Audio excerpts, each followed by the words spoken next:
오늘 말씀의 제목은 천국을 비유하시다 라는 제목 가지고 하나님의 말씀 선포하도록 하겠습니다. 마태복음 20장 1절로 16절의 말씀입니다. 본문 말씀 보겠습니다. 오늘 말씀을 저희가 쭉 이렇게 하나님 봉독해 드렸습니다. 말씀의 전체 맥락을 보면은 지금 일찍부터 와서 포도원에 일을 한 품삯을 똑같이 정해 놓고 이제 주인이 일찍에 온 사람, 나중에 온 사람에게 똑같은 품삯을 나누어 주는데 여기에 문제가 생겼습니다. 공정 분배가 원활하게 이루어지지 않았다고 지금 일찍 온 사람들이 원망하고 불평하는 내용이 여기 20장에 기록되어 있습니다. 그런데 마지막 절에 16절에 이 포도원 주인은 이렇게 마지막을 사실은 결론을 내립니다. 이와 같이 나중된 자로서 먼저 되고 먼저 된 자로서 나중되리라. 이 말씀으로 단락을 짓고 거기에 대한 구체적인 내용은 사실은 말씀을 하고 있지 않지요. 이건 반드시 우리가 믿는 자로서 영적으로만 또 우리가 해석할 때, 믿음의 은혜로 해석할 때 충분한 은혜를 우리가 받을 수가 있습니다. 왜 이렇게 공정하게 분배하지 않았을까? 여러분 어느 쪽이세요? 나는 일찍 포도원에 들어온 사람이라고 생각하세요. 마지막 시, 제 10시에 들어온 마지막 팀에 들어온 사람인 거니까 같습니까? 이것을 먼저 여러분이 생각하면서 이 말씀을 들을 때 은혜의 축이 어느 쪽으로 쏠리는지 여러분이 깨닫게 될 것입니다.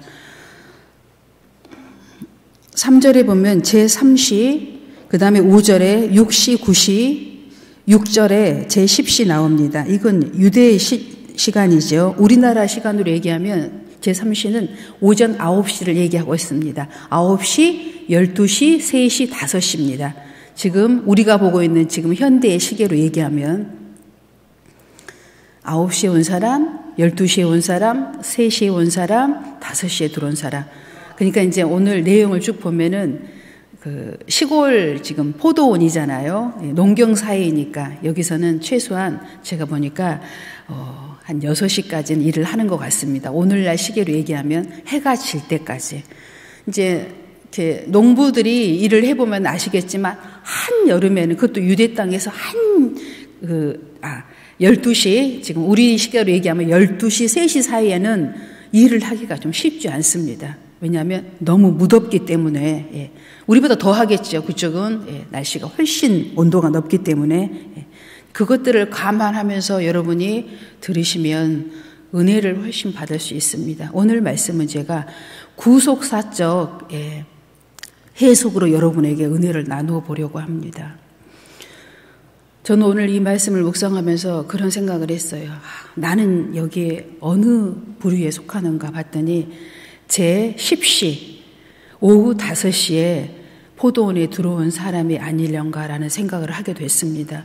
그런 입장에서 이 말씀을 두루두루 들어보니까, 읽어보고 묵상해 보니까 너무 하나님의 은혜가 큰 거예요.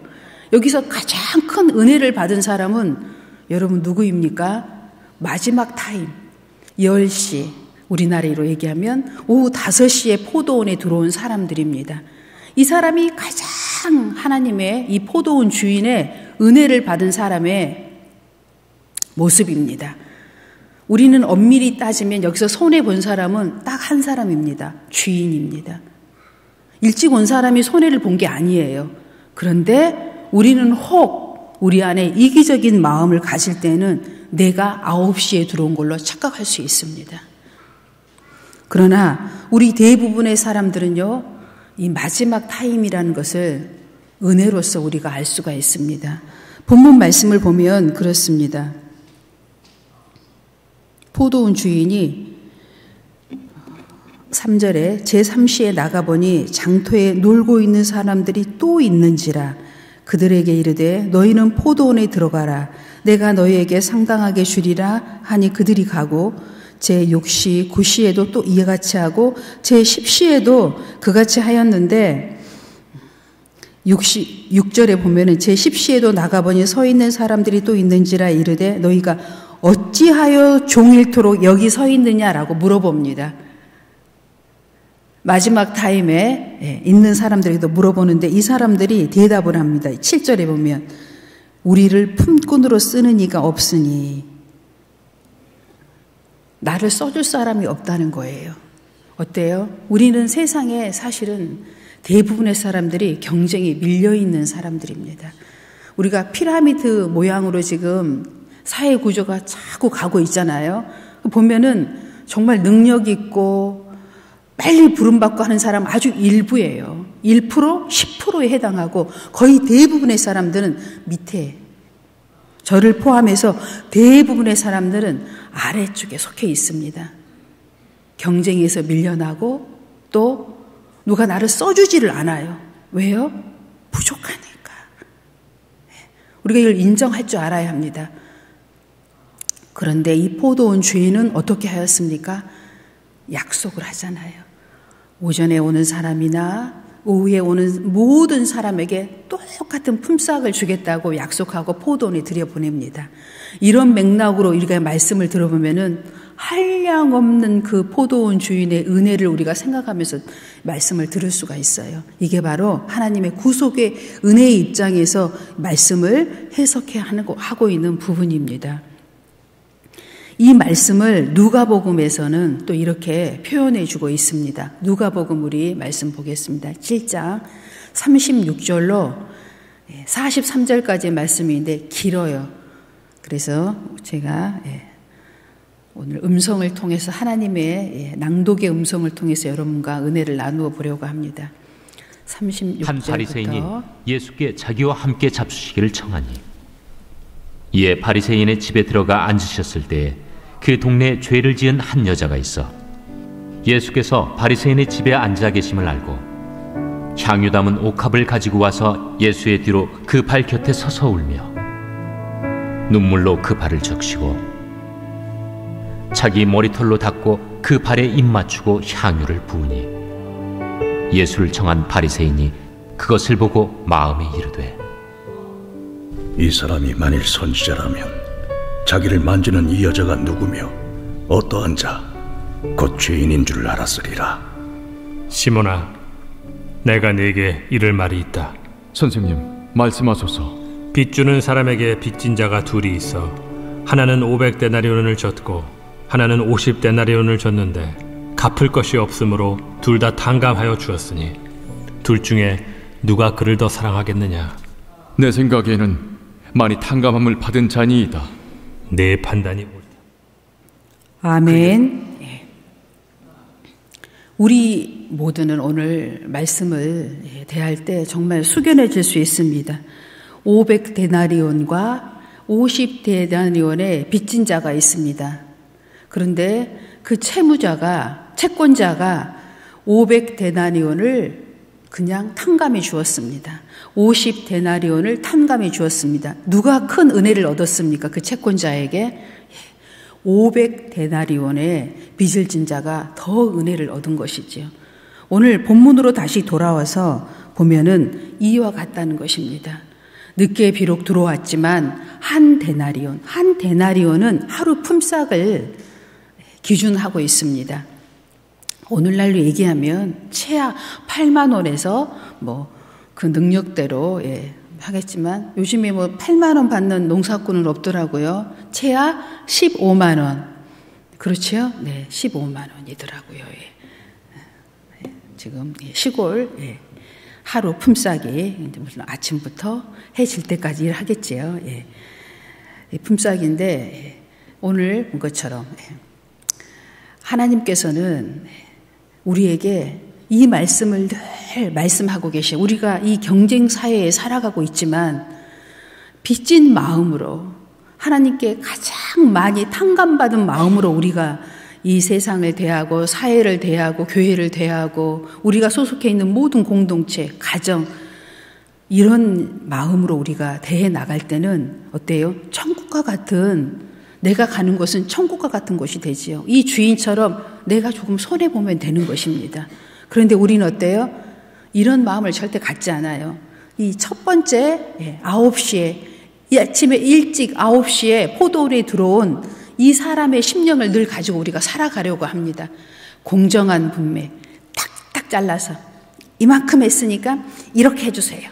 쟤는 이런 우리가 심령을 가지면 늘 마음이 불편해집니다. 천국을 담을 수가 없어요. 항상 우리는 이 10시, 유대 시간으로 10시고 우리나라 시간으로 요즘 현대식으로 얘기하면 5시죠. 오후 5시. 막바지에 들어온 심령을 가진 은혜의 사람의 모양으로 우리가 어디에나 소속되어 있는 마음으로 살아간다면 가정에서나 교회에서나 어디나 직장에서나 마찬가지예요.